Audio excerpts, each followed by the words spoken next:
Wanafunzi katika vyuo vikuu kadhaa nchini Iran wamefanya maandamano ya kupinga serikali, maandamano ya kwanza ya aina hiyo kwa kiwango hiki tangu msako mbaya wa mwezi uliopita uliofanywa na mamlaka.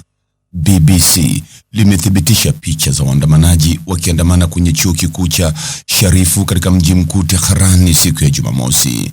Mapigano yalionekana baadaye yakitokea kati yao na wafuasi wa serikali. Maandamano yalifanyika katika chuo kikuu kingine cha Tehran na mengine yaliripotiwa kaskazini mashariki mwa nchi hiyo.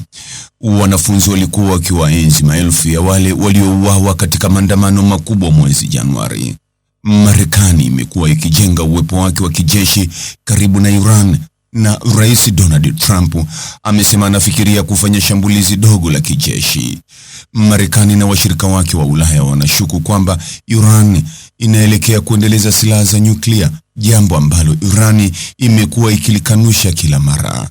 Maofisa wa Marekani na Iran walikutana Uswisi siku ya Jumanne na walisema kuwa maendeleo yalikuwa yamepatikana katika mazungumzo yaliyolenga kudhibiti mpango wa nyuklia wa Iran.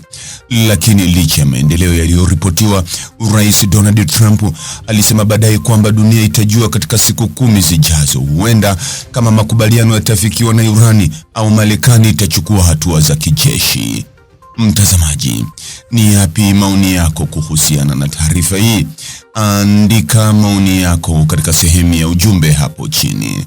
Like na subscribe pia ili uwe wa kwanza kupata habari wa chungu tele. Hii ni Focus News. Jina langu ni Deo Kaji Makomba.